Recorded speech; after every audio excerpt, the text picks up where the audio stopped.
अब हम देखते हैं सेल्स टैक्स के कुछ थ्योरेटिकल क्वेश्चंस। उनको हम देख रहे हैं क्या है, क्या नहीं है, कैसे हैं, किस तरह से है, वो हमने यहाँ पे देखना है। तो मैं ये सारी थ्योरी जो है मैंने आपको बता दी है। आप अपनी बुक से बेशक इन्हें पढ़ भी सकते हैं। ये गालिबन 25-26 के करीब सवाल है। अगर आप 25-26 के करीब सवाल सारे कर जाते हैं, इसके अलावा आपको पेपर में कोई एक्स्ट्रा क्वेश्चन जो है वो नहीं आ रहा होगा। देखिए, पहला सवाल है list the person who are required to be registered. बताएं कि किन किन लोगों ने रजिस्टर्ड होना है। तो हमें पढ़ के आ चुके हुए हैं, एक पूरा टेबल बना हुआ है जिसमें जो है वो इम्पोर्टर ने रजिस्टर्ड होना है, manufacturer other than cottage industry registered होगा, होलसेलर डिस्ट्रीब्यूटर जो है ये लोग रजिस्टर्ड होंगे। उसके अलावा रिटेलर जो स्पेसिफाइड रिटेलर हैं वो रजिस्टर्ड होंगे। जिस बंदे ने रिफंड वगैरह क्लेम करना है वो रजिस्टर्ड होगा। जिस बंदे ने कोई carry forward input tax claim करना है वो बंदा रजिस्टर्ड होगा। तो ये लोग जो हैं वो रजिस्टर्ड हो रहे होंगे। उसके अलावा बाद है चेंज इन टैक्स रेट। अगर हो जाए उसके क्या प्रोविजन है, तो ये हम पढ़ के आ चुके हुए हैं। अगर हमारा चेंज इन टैक्स रेट हो उसकी क्या प्रोविजन है और किस तरह से कर रहे होंगे इसको भी। मेरे ख्याल से क्या इसको डिस्कस करने की जरूरत है यहाँ पे। देखिए जी, चेंज इन टैक्स रेट जो है ये हमने कोई मल्टीपल टाइम जो है हमने कंसेप्ट डिस्कस किया है कि लाइक लोकल के केस में ऊपर जो टाइम ऑफ सप्लाई होती है वही हमारा क्या होता है, उसके ऊपर टैक्स रेट वगैरह वैलिड होता है। इंपोर्ट के केस में गुड डिक्लेरेशन, उसकी एक्सेप्शन थी कि अगर गुड डिक्लेरेशन एडवांस में जमा हो गया है तो जो मैनिफेस्ट डेट होगी उसके मुताबिक हो जाएगा। अगर वेयर हाउस में क्लियरेंस 7 डेज में नहीं हुई तो आफ्टर 7 डेज जो क्लियरेंस होगी उस वक्त जो रेट अप्लाई होगा उसके मुताबिक क्या करना होगा, हमने टैक्स जो है वो पे करना होगा। उसके बाद है there are certain food items in the inventory of X Y limited which were return by the customer after the expiry date. Specify the procedure which must be followed under the sales tax rule 2006 if X Y L wishes to destroy these item. देखिए, सबसे पहले इसमें हम पढ़ के आ चुके हुए हैं कि अगर हमें गुड्स रिटर्न हो जाए तो डेबिट नोट और क्रेडिट नोट का प्रॉपर इशू होंगे। अब चूंकि ये गुड्स जो हैं ये एक्सपायरी के बाद हुई हैं तो these goods are unfit for consumption. तो इन गुड्स को क्या करना पड़ेगा, सबसे पहले जो भी टैक्स के रेलेवेंट ऑफिसर्स होंगे उनके सामने क्या करना पड़ेगा, हमें डिस्ट्रॉय करना पड़ेगा। हम इसको डिस्ट्रॉय करेंगे और इनके रिलेटेड जो हमने इनपुट टैक्स जो क्लेम किया हुआ था वो क्या हो जाएगा, हमारा डिसअलाउ हो जाएगा। ये हमने पढ़ के आए हुए हैं। फिर स्प्रिंग 2015 का सवाल है, under the provision of sales tax act 1990 and rules made there under advise Salim on the following matter. Any six situation in which input tax is not allowed to be adjusted against the output tax liability. हमने ये 6 conditions पढ़ी हुई हैं, कौन कौन सी हैं। अच्छा, सवाल पहले पढ़ लेते हैं। Salim is registered under sales tax act 1990 and engage in the business of export and distribution of electronic appliances. Export में है और डिस्ट्रीब्यूशन में काम कर रहा है। तो ये हमने बताना है कि बताएं कि वो कब कब अपना क्लेम कर सकता है, कब कब इनपुट टैक्स उसका क्लेम नहीं हो सकता, वो हमने बताना है। हमने देखा था फेक इनवॉइसेस के ऊपर इनपुट टैक्स जो है वो क्लेम नहीं हो सकता। अगर उसने गुड्स एंड सर्विसेज एक्वायर की हैं और उसने वो पर्सनल एक्वायर की हैं बीइंग एंड कंज्यूमर, मतलब टैक्सेबल गुड्स के लिए इस्तेमाल नहीं की, टैक्सेबल सप्लाईज मेड करने के लिए इस्तेमाल नहीं की, उसके ऊपर भी हम इनपुट टैक्स वगैरह जो है वो क्लेम नहीं कर सकते। उसके अलावा वो तमाम टैक्सेबल गुड्स एंड सर्विसेज जिसका टैक्स अभी तक डिपॉजिट नहीं हुआ ट्रेजरी में वो नहीं हो सकता। अगर डिस्क्रिपेंसी वगैरह इंडिकेट हो गई है वो नहीं हो सकता। अगर पेमेंट बैंकिंग के जरिए नहीं की गई, कैश में की गई है, वो भी नहीं हो सकता। तो ये 5 से 6 पॉइंट है जो हमने यहाँ पर लिखते हैं कि इन पॉइंट्स में इनपुट टैक्स जो है वो हमारा क्लेम नहीं हो सकता। उसके बाद है exporters which are outside the preview of zero rating. बताएं वो कौन सी एक्सपोर्ट्स हैं जो जीरो रेटिंग में फॉल नहीं करती। हमने कहा था goods held for export but not exported, उसके ऊपर नहीं होता। और उसके अलावा हमने पढ़ा था कि कोई भी ऐसे गुड्स जो आपने एक्सपोर्ट की हैं बट वो री इम्पोर्ट हो जाए उसके ऊपर भी नहीं होता। उसके अलावा गुड्स जो स्पेसिफाइड कर दी हैं कि इन कंट्रीज को आपने एक्सपोर्ट नहीं करनी, जिसमें ईरान, अफगानिस्तान, चाइना और अफगानिस्तान बाय लैंड रूट है, अगर हम इन्हें करेंगे तो इसके ऊपर इनपुट टैक्स वगैरह मतलब इसके ऊपर ये जीरो रेटिंग फॉल नहीं करेगी बल्कि नॉर्मल टैक्स ही चार्ज हो रहा होगा। उसके बाद है eligibility for a refund if input tax is paid in excess of output tax payable for a month. Remember, अगर रिफंड जो है रिफंड के लिए हमने पढ़ा है कि रिफंड सिर्फ और सिर्फ मिलेगा हमें एक अगेंस्ट एक्सपोर्ट्स। एक्सपोर्ट्स के अगेंस्ट जितना भी रिफंड वगैरह होगा, इनपुट टैक्स होगा, वो हमें रिफंड मिलता है। लेकिन अगर नॉर्मल सप्लायर्स हैं और हमने इनपुट टैक्स ज़्यादा कर दिया है पे, तो वो हमारा कैरी फॉरवर्ड हो जाएगा, तो हम उसको अगले महीने में क्या करवा लेंगे, एडजस्ट करवा लेंगे, लेकिन ये हमें रिफंड वगैरह नहीं मिल रहा होता। उसके बाद concept of provisional and final adjustment in relation to apportionment of tax, कि जो हम अपॉर्चमेंट ऑफ टैक्स करते हैं, जो मंथली एडजस्टमेंट कर रहे होते हैं, वो हमारी क्या कहलाती है, प्रोविजनल एडजस्टमेंट कहला रही होती है। और जो एट द ईयर एंड के ऊपर हम एडजस्टमेंट करेंगे जाके, तो थोड़ी बहुत कमी वगैरह रह गई है, वो मेरी क्या कहलाती है, वो मेरी फाइनल एडजस्टमेंट जो है वो कंसिडर हो रही है। तो ये सारा कुछ हमने डिस्कस आउट किया हुआ है। उसके बाद है under the provision of sales tax act 1990 explain the following. Input tax in relation to registered person, मेरे ख्याल से डेफिनेशन है, ये आप लोग कर लेंगे, ये करवाने की मुझे जरूरत नहीं है, जस्ट डेफिनेशन है। और सप्लाई क्या होती है ये भी आप लिख सकते हैं कि सप्लाई का मतलब क्या है, अ सेल और ट्रांसफर ऑफ गुड्स और right to dispose of an owner, ये सारी हमारी क्या कहलाती है, ये सारी सारी हमारी सप्लाई कंसिडर हो रही होती है, ये तो आप लिख सकते हैं, इसमें कोई ऐसा आपको प्रॉब्लम वगैरह नहीं होगी। उसके बाद Hari Babar associate who is registered with inland revenue department for sales tax purpose has supplied a heavy duty motor to Mubarak enterprises. ये बाबर एसोसिएट ने क्या किया है, एक हैवी ड्यूटी मोटर जो है वो क्या की है, सेल की है मुबारक इंटरप्राइजेस को ऑन 1 मंथ क्रेडिट, एक महीने के उधार के ऊपर।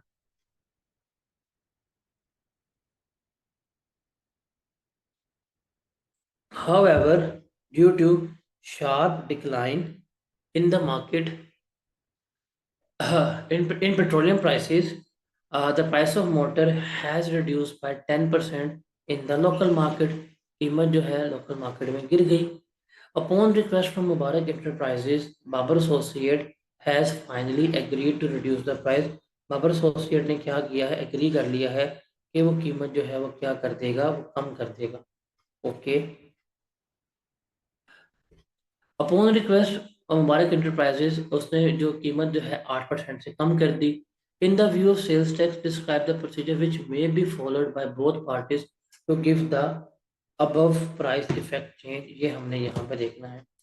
देखिए अब यहाँ पे ये डिस्काउंट की बात तो नहीं हो रही, यहाँ पे वैल्यू ऑफ सप्लाई में कमी की बात हो रही है, डिस्काउंट की बात नहीं हो रही, इसकी बात हो रही है, वैल्यू ऑफ सप्लाई में कमी की बात हो रही है। तो जो वैल्यू सप्लाई में कमी की बात हो रही है, इसके लिए हम पढ़ के आ चुके हुए हैं, क्या करना पड़ेगा, इनको डेबिट नोट और क्रेडिट नोट इशू करना पड़ेगा। तो रिमेंबर, जो ओरिजिनल इनवॉइस होगी, ओरिजिनल इनवॉइस के बाद विद इन 180 डेज ये क्या कर सकते हैं, डेबिट को क्रेडिट नोट इशू कर सकते हैं, जिसमें जो बायर है वो अपना कॉरेस्पॉन्डिंग नोट इशू करेगा, और जो बाबर एसोसिएट सेलर है ये क्या इशू करेंगे, क्रेडिट नोट इशू करेंगे। जब दोनों अपना करस्पॉन्डिंग नोट इशू कर लेंगे, अपॉन डैट ये क्या कर सकते हैं, ये अपनी एडजस्टमेंट वगैरह कर सकते हैं, और अपना प्राइस वगैरह जो है बीच में एडजस्ट हो सकती है। तो this is the question that was related to DCN. अब ये पढ़ के समझ आती है कि डिस्काउंट की बात हो रही है, बट यहाँ पर डिस्काउंट की नहीं है, यहाँ सेल हो चुकी है, सेल होने के बाद प्राइस एडजस्टमेंट की बात हो रही है। तो यहाँ पे हम क्या करेंगे, हम debit note credit note issue करेंगे, इसमें ओरिजिनल कॉपी वगैरह सब कुछ अटैच करके हम ये कर रहे होंगे। Got it. उसके बाद है हमारे पास सवाल, under the provision of sales tax act 1990 and rules made under briefly describe the following. How and under what circumstances the inland revenue department may recover the amount of sales tax from a person without issuing him a show cause notice, कि अगर showcase notice के बगैर हम कैसे बंदे से tax जो है रिकवर करवा सकते हैं। अगर किसी बंदे ने शॉर्ट टैक्स जो है वो पे किया है, उसके रिटर्न में इंडिकेट हो रहा है, तो वो short tax along with the defaulter charge जो है वो क्या कर सकता है, डिपार्टमेंट रिकवर करवा सकता है। उसकी गुड्स को है स्टॉप करके, उसके प्रेमिसेस को बेच के, या उसके बैंक अकाउंट से वो क्या करवा सकता है, रिकवर करवा सकता है विदाउट गिविंग हिम नोटिस, उसको नोटिस इशू किए बिना ही। उसके बाद है rules relating to change in the particulars of registration other than the change of business category. अगर आपने अपने रजिस्ट्रेशन के पर्टिकुलर्स वगैरह चेंज करने हैं तो क्या करना पड़ेगा। देखिए 14 डेज के अंदर क्या कर सकते हैं आप, जो है आप सॉरी, अगर आपने जब भी कुछ भी चेंज करना है आप कर सकते हैं। रिमेंबर, आप नॉन मैन्युफैक्चर से मैन्युफैक्चरिंग या मैन्युफैक्चरर से नॉन मैन्युफैक्चरिंग पे नहीं जा सकते, बट हम क्या कर सकते हैं, हम दूसरे पर्टिकुलर चेंज कर सकते हैं। हम अपना बैंक अकाउंट चेंज कर सकते हैं, मीटर चेंज कर सकते हैं, प्रेमिसेस का एड्रेस चेंज कर सकते हैं। इसके लिए क्या करना पड़ेगा, इसके लिए आप जाके जब भी चेंज करेंगे तो चेंज करने के बाद विद इन 14 डेज क्या करेंगे, आप सिस्टम में अप्लाई करेंगे, और सिस्टम जो है वो क्या करेगा, उसको अपग्रेड कर देगा। अगर वो सिस्टम अपग्रेड नहीं करता तो आप कमिश्नर को दरख्वास्त देंगे। कमिश्नर जो है वो क्या होगा, 3 दिन के अंदर अंदर मेक श्योर करेगा कि वो आपकी रिक्वेस्ट जो है वो उसको अपग्रेड कर दे और आपको एक अपडेटेड रजिस्ट्रेशन सर्टिफिकेट जो है वो इशू कर दे। उसके बाद है कि अगर पर्सन ने रजिस्ट्रेशन के लिए अप्लाई किया है मैन्युफैक्चर के लिए ऑन अ शेयर्ड प्रेमिसेस, तो उसको क्या एविडेंसेस प्रोवाइड करने पड़ेंगे। रेंटल एग्रीमेंट उसको प्रोवाइड करना पड़ेगा, और जो प्रॉपर्टी की डिमार्केशन होगी, जो हदूदबंदी होगी कि इतनी चीज़ मेरी है इतनी चीज़ उसकी है, वो बतानी पड़ेगी। उसके अलावा जियो टैग तस्वीरें जो है वो अपलोड करनी पड़ेंगी, और जो बिल्स वगैरह इस्तेमाल हो रहे हैं वो उसको बताना पड़ेगा। तो ये सारा कुछ जो है वो हमने रजिस्ट्रेशन और डी रजिस्ट्रेशन वाले एरिया में हमने क्या किया था, डिस्कस आउट किया था। उसके बाद है जी under the sales tax act 1990 and rules made there under, briefly discuss the concept of residual input tax and how it differs from residual input tax credit। ये जब हम पढ़ रहे थे, जब हम ये रीड कर रहे थे, जब हमने उसमें कहीं मैंने बताया था कि रेजिडुअल इनपुट टैक्स का मतलब क्या होता है। ये वो कॉमन इनपुट टैक्स है जिसको हमने क्या करना है, अपोषण करना है। और रेजिडुअल इनपुट टैक्स क्रेडिट का मतलब क्या होता है कि जो अपोषण होने के बाद जिसको हमने क्लेम करना है वो मेरा क्या कहलाता है, रेजिडुअल इनपुट टैक्स क्रेडिट कहला रहा होता है। इसकी हमने तफसील से डिस्कशन की थी। उसके बाद है अगला सवाल 4 नंबर का ऑटम 16 में, under the provision of sales tax act 1990 enumerate any 4 feature distinguish the concept of zero rating from exempt supplies. Zero rating और एग्जाम सप्लाईज का हमने डिफरेंस बताना है, तो ये तो मेरे ख्याल से सबसे आसान चीज़ है।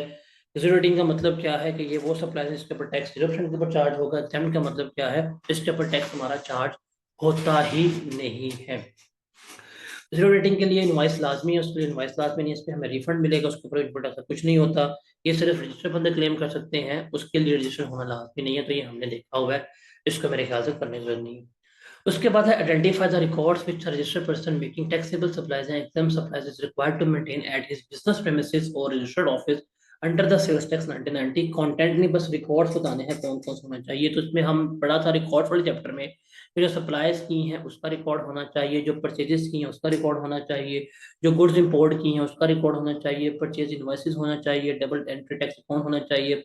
तो टैक्स इनवॉइसेस है, क्रेडिट नोट है, डेबिट नोट है, बैंक स्टेटमेंट है, बैंकिंग इंस्ट्रूमेंट है, लेबर बिल है, सैलरी है, यूटिलिटी बिल, रेंटल एग्रीमेंट है, सेल परचेज एग्रीमेंट है, लीज एग्रीमेंट है, गेट पासेस हैं, रिटर्न इनवर्ड, रिटर्न आउटवर्ड के पासेस हैं, ट्रांसपोर्ट रिसीट्स हैं।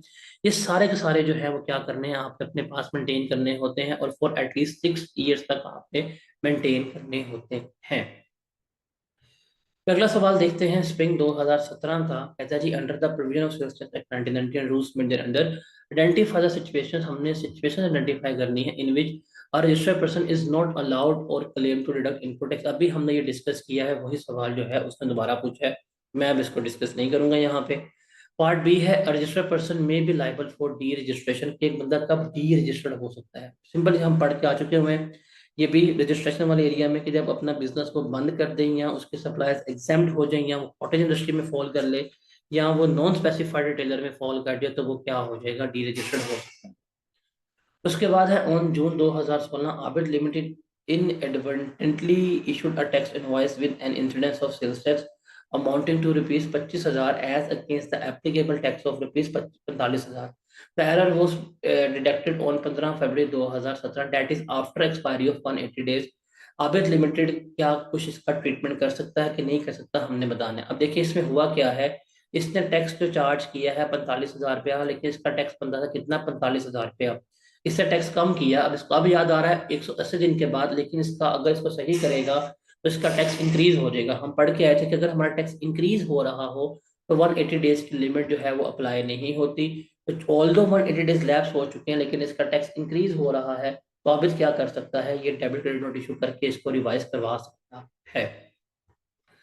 उसके बाद ऑटम 17 का सवाल है, एरी Zubair has recently been registered under sales tax act 1990। You are required to advise him on the following matter, type of export which are outside the preview of rating. ये हमने अभी डिस्कस कर लिया है, इस पर डिस्कस नहीं करूंगा। Eligibility for a refund if in input tax is paid in excess of output tax for a payable for a month, ये भी अभी हमने डिस्कस किया है। The condition required to be fulfilled for filing a revise return, अगर हमने revise return जो है वो जमा करवानी है उसकी कंडीशन क्या है। इसमें हमने पढ़ा था कि अगर कोई भी आपने रिटर्न वगैरह रिवाइज करनी है तो वो 120 दिन के अंदर अंदर हम क्या कर सकते हैं, रिवाइज करवा सकते हैं। हम कमिश्नर की अप्रूवल लेंगे। हम एक अप्रूवल लेने के बाद 120 डेज में हम क्या कर सकते हैं, उसको रिवाइज करवा सकते हैं। फिर concept of provisional adjustment and final adjustment अभी डिस्कस करके आए हैं कि मंथली एडजस्टमेंट प्रोविजन होती है, एट द एंड ऑफ हमारी क्या होती है, फाइनल एडजस्टमेंट होती है। And how to deal with the rate of change of tax during the tax year, ये भी हमने डिस्कस किया। तो सारे क्वेश्चन जो है अभी हमने डिस्कस किए हैं, तो ये अब रिपीट हुए हैं क्वेश्चन, तो मेरे ख्याल से ये आपको याद हो गए होंगे इसका जवाब क्या है और क्या नहीं है। उसके बाद स्प्रिंग 2018 के क्वेश्चन है हमारे पास। List the exception to the following general rule where the taxable supplier made to a person who has not obtained registration number, there shall be charged, debit and paid a further tax at a rate of 4% in addition of 18%। कि हम कितना charge करते हैं, हम further tax जो है वो charge कर रहे होते हैं। इसकी एक्सेप्शंस बतानी है, तो हमने पता है इसके एक्सेप्शन हम पढ़ के आ चुके हुए हैं कि इलेक्ट्रिकल एनर्जी जो डोमेस्टिक कंज्यूमर्स को या एग्रीकल्चर कंज्यूमर्स को सप्लाई की जाती है उसके ऊपर फर्दर टैक्स चार्ज नहीं होता। नेचुरल गैस पे नहीं होता, motor oil, diesel oil, kerosene oil पे चार्ज नहीं होता। जो एंड कंज्यूमर गुड्स सेल किए थे उसके ऊपर नहीं होता, थर्ड्स के जो आइटम्स के ऊपर नहीं होता, सेकंड हैंड क्लोथ्स के ऊपर नहीं होता, फर्टिलाइजर्स के ऊपर नहीं होता। गवर्नमेंट इंडस्ट्री को, गवर्नमेंट डिपार्टमेंट्स को हम सप्लाई कर रहे होते तो उसके ऊपर हम फर्दर टैक्स चार्ज नहीं होता। ये भी हमने ये भी पढ़ा हुआ है, लिस्ट पूरी याद है हमें। उसके अलावा फिर गुड्स एक्सपोर्ट जो है वो 0% के ऊपर चार्ज होती है। इसके रूल्स की हमने एक्सेप्शन बतानी है। अब इसके एक्सेप्शन तो यही है कि कोई भी ऐसी एक्सपोर्ट जो भी हम ये आई गेस जब मैं चौथे दफा सवाल पढ़ रहा हूँ कि export goods held for export but not exported goods जो है लाइक वो आपने री इम्पोर्ट करने विद इन ईयर और एक्सपोर्ट टू स्पेसिफाइड कंट्री जिसमें ईरान, अफगानिस्तान, चाइना आते हैं, तो वो इसमें फॉलो नहीं करते। We had to explain the term temporary registration, briefly discuss the right, obligation and responsibilities of a person who have obtained temporary registration।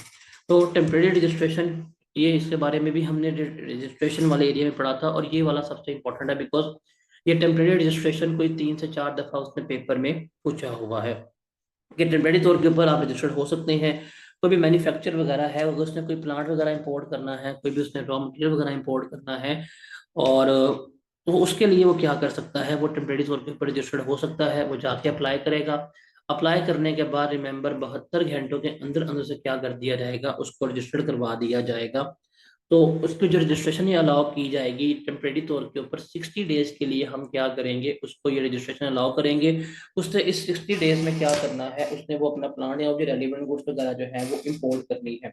जो उसने at the time of documents हमें जमा करवाए होंगे, मेक श्योर करना है उसने वो प्लांट वगैरह वो सारा कुछ जो है वो इम्पोर्ट करना है। हाँ, जब वो इम्पोर्ट कर रहा होगा तो हम उससे पोस्ट क्रेडिट चेक जो है वो रिसीव कर लेंगे, और वो हम एज अ गारंटी के तौर पर रखेंगे कि ये इस बंदा ये इंपोर्ट करेगा, इंपोर्ट करने के बाद ये गुड्स को इंस्टॉल करेगा, खुद इस्तेमाल करेगा।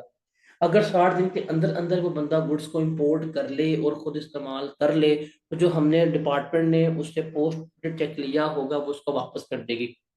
लेकिन अगर उसने 60 दिन के अंदर गुड्स एक्सपोर्ट ना की, या उसने गुड्स को खुद इंस्टॉल ना किया, मतलब इंपोर्ट करके बेच दिया, फिर जो उसने पोस्ट चेक जमा करवाया होगा वो क्या हो जाएगा, वो डिपार्टमेंट इन कैश करवा लेगा।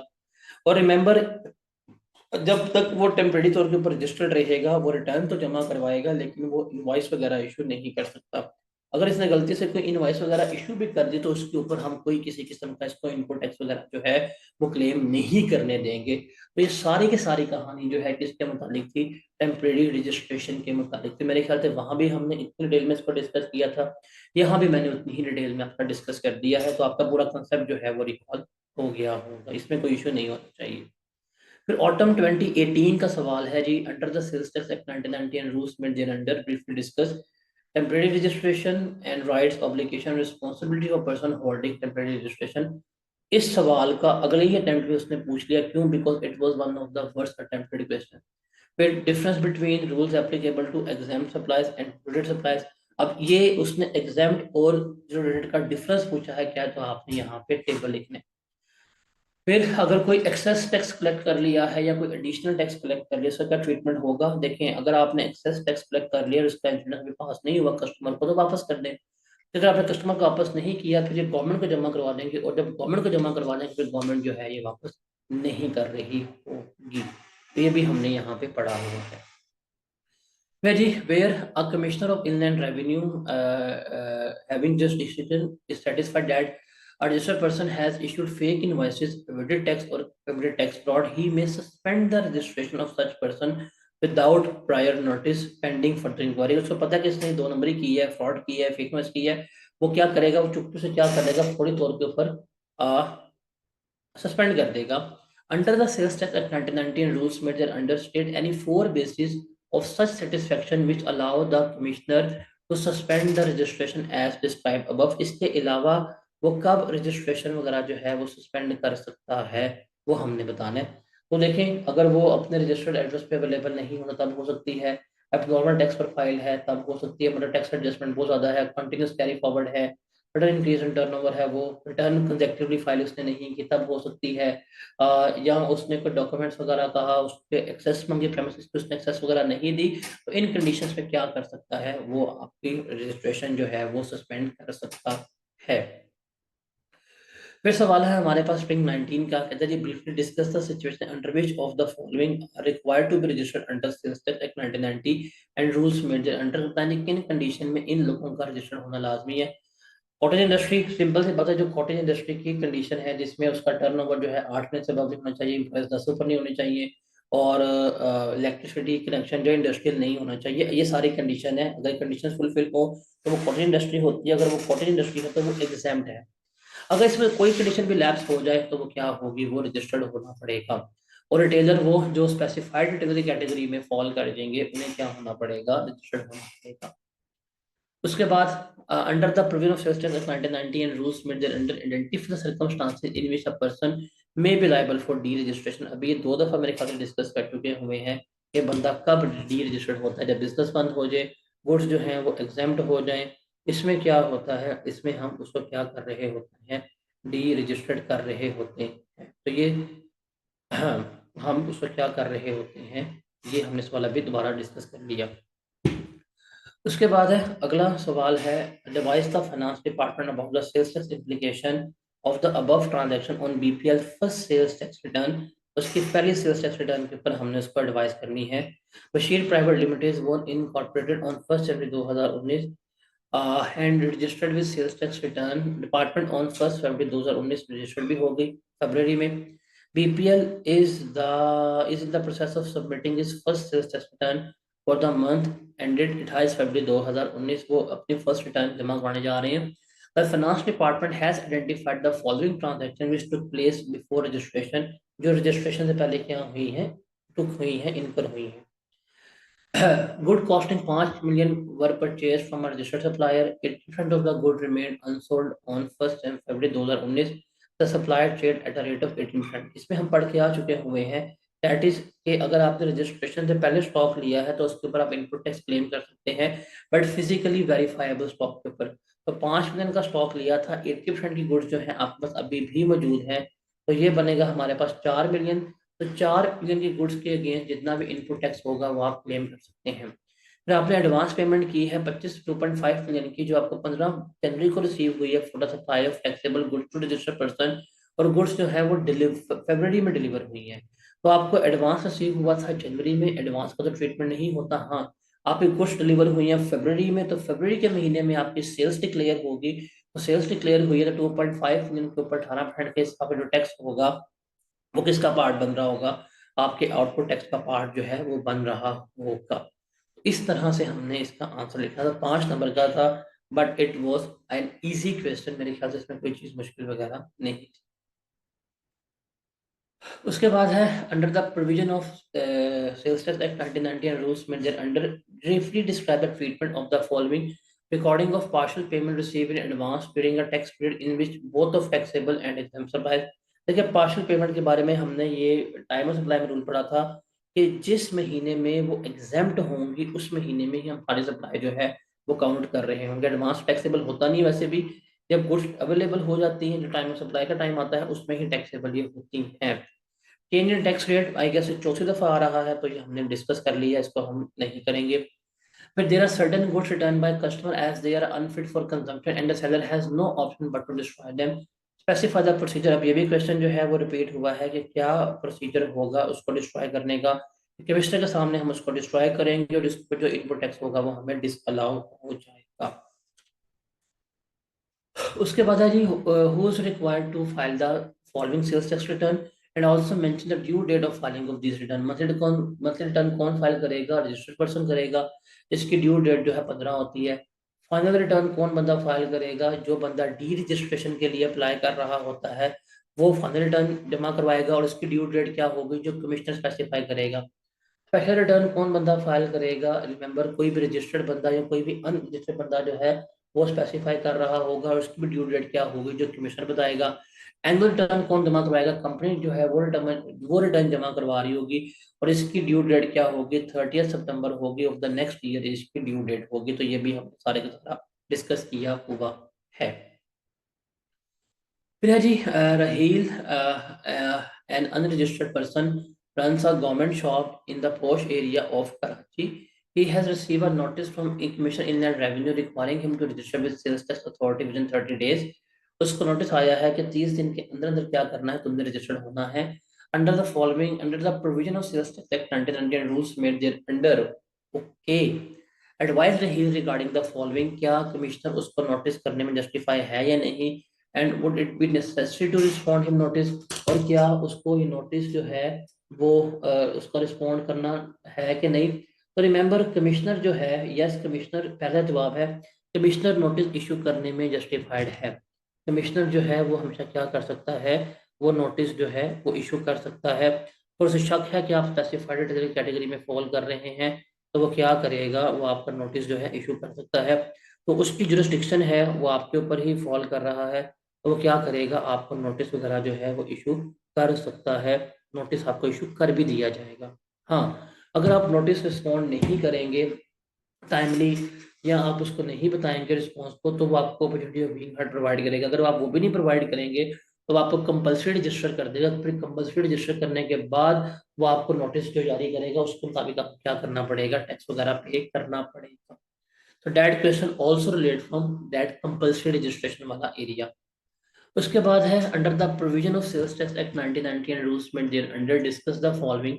Difference between exempt and judicial supplies discuss कर लिया है। How and under what circumstances Indian revenue department may recover the amount of sales tax from a person without issuing हम सेल टैक्स, ये भी हमने discuss कर लिया है। प्रोविजनल एडजस्टमेंट और फाइनल एडजस्टमेंट क्या होती है, हमने ये भी डिस्कस कर लिया। तीनों सवाल हमने डिस्कस कर लिए होंगे। उसके बाद ऑटम 20 का सवाल है, sun associate has recently been registered with Indian revenue department under the sales tax act 1990।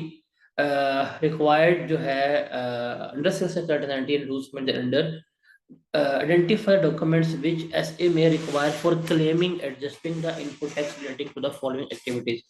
Supply of taxable goods, अगर सप्लाई कर रही है इनपुट टैक्स क्लेम करना है तो हमें क्या चाहिए? इसके लिए इनवॉइस चाहिए। इंपोर्ट्स करने के लिए गुड्स डिक्लेरेशन चाहिए, और गुड्स परचेज करने के लिए हमें ट्रेली चलान चाहिए जिसके ऊपर हमारा एनटीएन नंबर जो है वो लिखा होना चाहिए। तो ये भी हमने सवाल पढ़ा हुआ है कि कौन कौन से डॉक्यूमेंट्स जो हैं वो हमें रिक्वायर होते हैं। उसके बाद रूल्स बताने हैं कि डॉक्यूमेंट्स वगैरह के मुताबिक क्या रूल्स हैं, क्या प्रोविजंस हैं रिटेन करने की। तो ये जो है हमने क्या करना होता है, हमने 6 टैक्स पीरियड्स तक जो है वो क्या करना होता है, हमने इसको लेके अपने पास चलना होता है डॉक्यूमेंट्स वगैरह को। तो ये हम पढ़ चुके हैं, और उसके अलावा कोई भी टाइम पीरियड स्पेसिफाई कर दे उसमें हम लेके चल रहे होते हैं।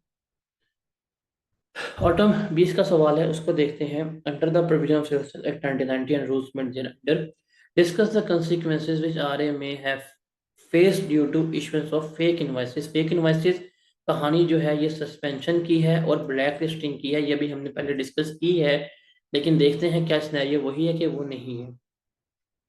कहता है जी, रैपिड एसोसिएट जो है registered system act 1914 during the month of June 2020 RA issue fake invoices amounted to rupees 5 million to one of its customer। Apart from this, RA has always been in the compliance with all sales tax regulation।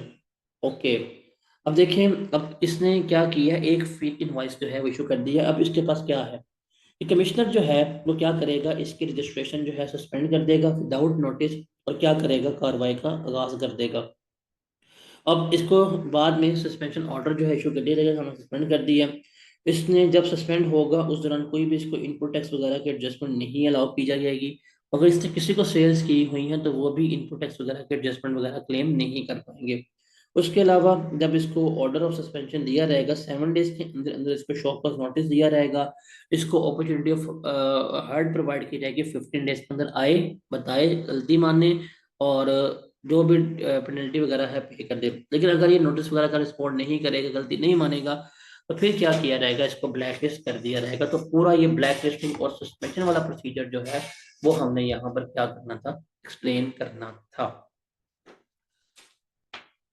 उसके बाद है जी spring 2021 का सवाल है, in the light of provision of sales tax act 1990 and rules made thereunder briefly explain as the chargeability adjustment of sales tax in respect of each of the following independent matters। बताना है कि इनके पास sales tax लगेगा कि नहीं लगेगा। देखिए, free provision of taxable goods to the company CEO as part of his employment. आप सीईओ को गुड्स दे रहे हैं नॉन बिजनेस यूज के लिए, इसके ऊपर क्या होगा, सेल्स टैक्स तो है लाजमी चार्ज होगा।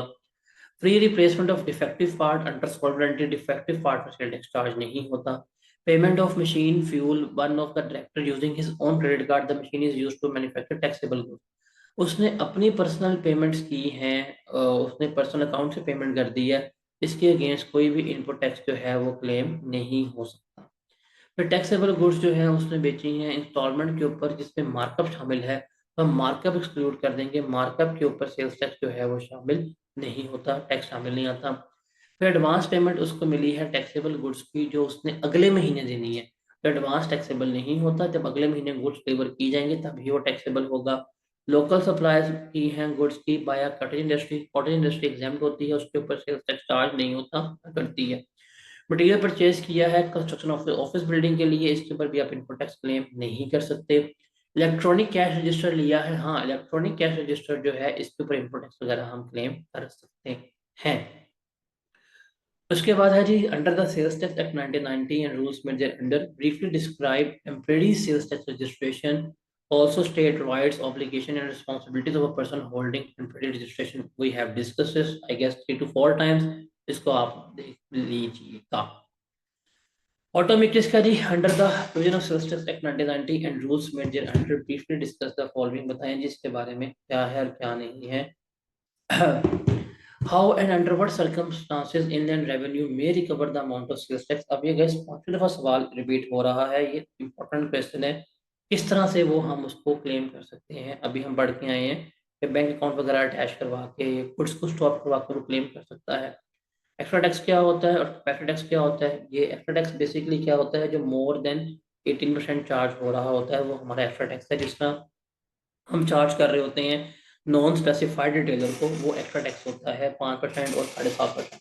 और कैपेसिटी टैक्स क्या होता है, जो हम आपकी प्रोडक्शन कैपेसिटी के ऊपर चार्ज कर रहे होते हैं fix amount irrespective of your sales वगैरह, वो हमारा क्या कहलाता है, वो हमारा कैपेसिटी टैक्स कहला रहा होता है। उसके बाद है जी in the light of sales tax act 1990 and rules made thereunder, advise how Fahad can rectify this error after expiry of 180 days। okay, 4 फरवरी 2021 को it was revealed to Fahad that he inadvertently reported an output sales tax of rupees 27,000 in a tax invoice on 2020 और 72,000 था actual में। तो simple सी बात है, हमें पता है कि इसने टैक्स कितना क्लेम शो किया, 27,000, एक्चुअल में टैक्स कितना था, 72,000 था, इसको याद आया, अब ये ठीक करना चाहता है। सेल्स टैक्स अगर इंक्रीज हो रहा है तो रिमेंबर 180 डेज का रूल जो है वो अप्लाई नहीं होता। ये क्या कर सकता है, ये इसको क्लेम कर सकता है, इसको ये एडजस्टमेंट वगैरह जो है अलाउ हो जाएगी, ये डेबिट नोट इशू करेगा और इसके अकॉर्डिंगली जो है ये एडजस्टमेंट वगैरह कर सकता है। ये जो क्वेश्चन है ये वाला, ये आई गेस हमने जब वैल्यू सप्लाई कर रहे थे उसमें भी हमने ये डिस्कस किया था, बट हम इससे फिर डिस्कस कर लेते हैं। स्प्रिंग 2022 का सवाल है, in the light of provision of sales tax act 1990 rules made thereunder state the value supply. हमने वैल्यू बतानी है कितनी होगी chargeable tax for the month of February 2022 and also state the reason for your treatment. हमने reason भी बतानी है। Taxable goods है 8 लाख की, were sold one of it the dealer, the amount of net of 20% trade discount which was in accordance with the market norms, the discounted price was not shown in the tax invoice। हमें पता है अगर हमने input tax claim करना है तो हमें क्या करना पड़ेगा, इनवॉइस के ऊपर अमाउंट मेंशन करनी पड़ेगी, नहीं किया तो डिस्काउंट क्या हो जाएगा, डिसअलाउ हो जाएगा। अभी 8 लाख जो है वो डिस्काउंट के बाद थी। इसका मतलब जिसको शो कर रहा है 80%, उसको हम 0.8 पे डिवाइड करेंगे, मेरे पास जो वैल्यू सप्लाई की आ जाएगी 1 मिलियन, तो मैं टैक्स चार्ज करूंगा इस 1 मिलियन के ऊपर। फिर टैक्सेबल गुड्स जो है वो 15 लाख रुपए की हैं, वो हमने इंटरनल टेस्टिंग के लिए इस्तेमाल की हैं और इवेल्यूशन के लिए। 40% ऑफ द गुड्स जो है वो लोकली प्रोक्यूर्ड की गई थी, खरीदी गई थी। एंड 60% ऑफ गुड्स जो है वो खुद बनाई हैं, तो खुद बना के खुद इस्तेमाल कर रहे हैं, बिजनेस यूज सप्लाई तो है। और सप्लाई जो है उसके ऊपर टैक्स चार्ज होगा। तो 15 लाख का 60% लिया, मेरे पास आ गया जवाब 9 लाख। तो ये 9 लाख जो है मेरी सप्लाई ट्रेड होगी, उसके ऊपर टैक्स चार्ज किया जा रहा होगा। एडवांस रिसीव हुआ, एडवांस का कोई ट्रीटमेंट नहीं होता, जब गुड्स डिलीवर होंगे अप्रैल में तभी हम इसको अपना ट्रीट कर रहे होंगे। फिर 1000 यूनिट्स जो हैं वो टैक्सेबल गुड्स के थर्ड स्केड्यूल में जो क्या किए हैं लिस्टेड हैं, और वो 5000 रुपये के बेचे हैं, हालांकि रिटेल प्राइस कितने की 6000। तो रिटेल आइटम के ऊपर डिस्काउंट अलाउ होता ही नहीं है, तो हम जिसके ऊपर चार्ज करेंगे हम 6000 के ऊपर ही इसको ट्रेड कर रहे होंगे। उसके बाद आपको न्यू पार्ट्स जो है वो इशू हुए हैं 1.2 मिलियन के, जो फ्री ऑफ कॉस्ट है अंडर वारंटी। तो free of cost under warranty के ऊपर कोई किसी किस्म का सेल्स टैक्स जो है वो चार्ज नहीं हो रहा होता, तो ये भी हमें पता है। फिर आपने 4 लाख की गुड्स सोल्ड की हैं क्रेडिट टर्म्स के ऊपर, 20% डिस्काउंट, 30 दिनों में पेमेंट अगर करोगे हम आपको मजीद डिस्काउंट दे देंगे। कस्टमर ने अमाउंट जो है वो पे कर दी 10 दिनों के अंदर और उसने डिस्काउंट अवेल कर दिया। अब ये है कैश सेटलमेंट डिस्काउंट या early settlement discount. Remember, early settlement discount का टैक्स में कोई ट्रीटमेंट वगैरह नहीं होता। ये 4 लाख है, ये 4 लाख ही हमारी क्या कंसिडर होगी, वैल्यू सप्लाई कंसिडर हो रही होगी। That was question which was related to value supply.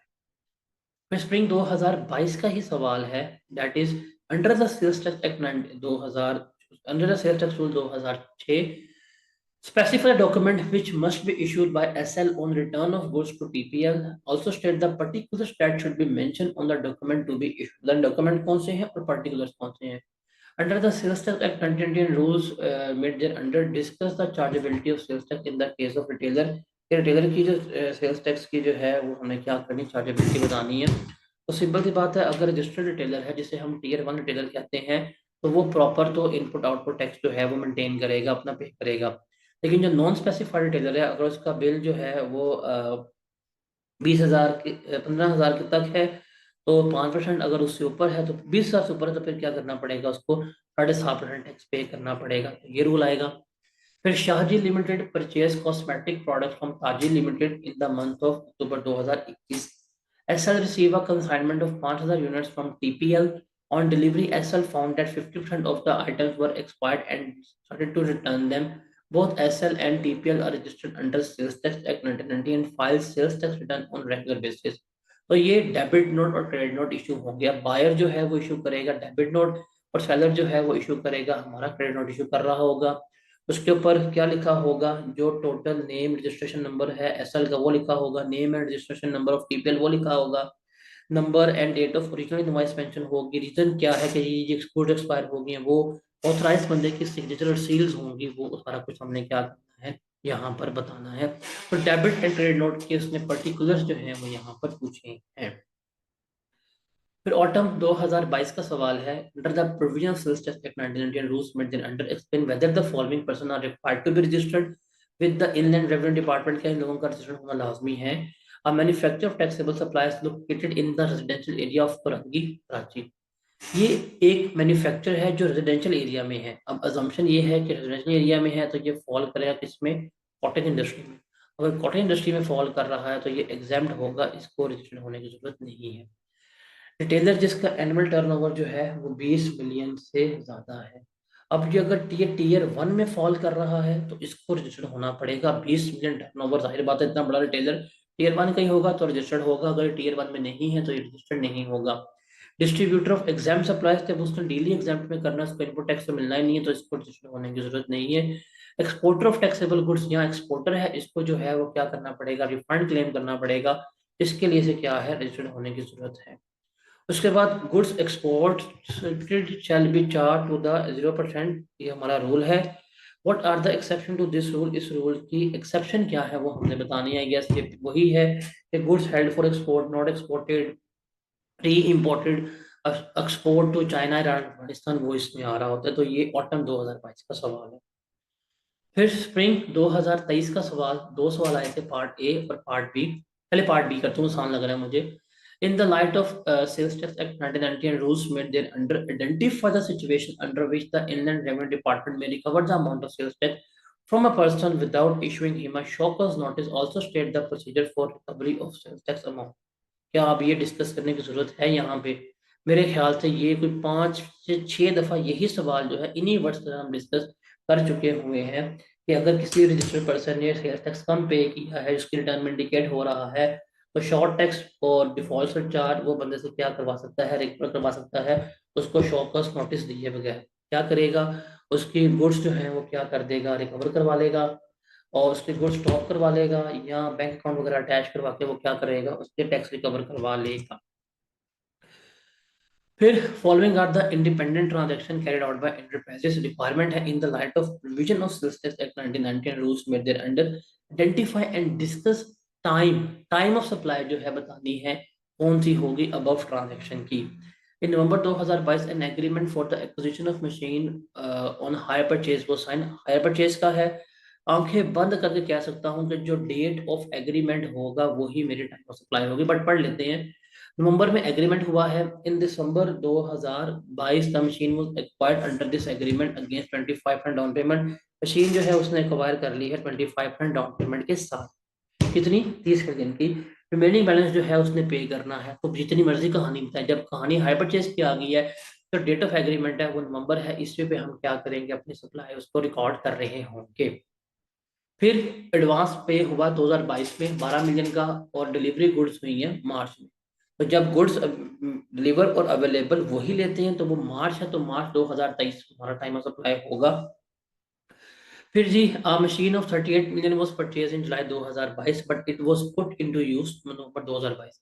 हमने जुलाई में ले ली, इनवॉइस हमारे पास आ गई, इस्तेमाल बाद में किया है, बट वो हमारी गलती नहीं है।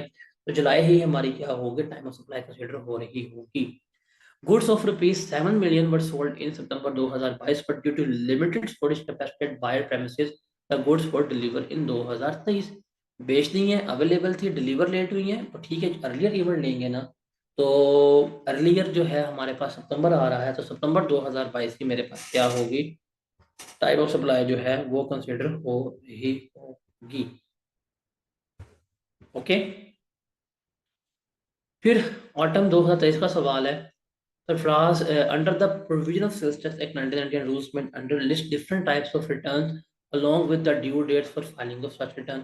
एक हमारे पास होती है जी मंथली रिटर्न। मंथली रिटर्न जो है उसकी ड्यू डेट होती है 15th ऑफ ईच मंथ। फिर होती है हमारे पास एनुअल रिटर्न, इसकी ड्यू डेट होती है 30th September of next year. उसके बाद फिर हमारे पास होती है स्पेशल रिटर्न, ये जो भी कमिश्नर ड्यू डेट स्पेसिफाई कर दे वो। एक होती है हमारे पास फाइनल रिटर्न, इसकी भी जो ड्यू डेट कमिश्नर स्पेसिफाई कर दे उसके मुताबिक ये फाइल हो रही होती है। उसके बाद Sarfaraz is a sole proprietor under the provision of sales tax act 1990 discuss whether which of the following individual entities is an associate of Sarfaraz. ये बताएं जी, सरफराज एक सोल प्रोपराइटर है, मालिक से कारोबार कर रहा है, बताएं कौन कौन से जो है उसके एसोसिएट कंसिडर हो रहे होंगे। जहां से he has been working as an accountant for the past 25 years and has been responsible for filing the tax return of both Rafraz and his business। हम पढ़ के आ चुके हुए हैं कि जो आपके एम्प्लॉयज होते हैं वो कभी भी आपके एसोसिएट नहीं होते, तो ये आपका एसोसिएट नहीं आएगा, ये एक्सेप्शन होगी, तो ये एसोसिएट नहीं है हमारा। फिर फलाह लिमिटेड जो है सरफराज वो 20% शेयर ओन कर रहा है फलाह लिमिटेड के, और उसकी अम्मी जो है वो 30% शेयर जो है वो क्या कर रही है, ओन कर रही है। तो ये और इसके रिलेटिव मिलकर कंपनी के 50% शेयर ओन कर रहे हैं।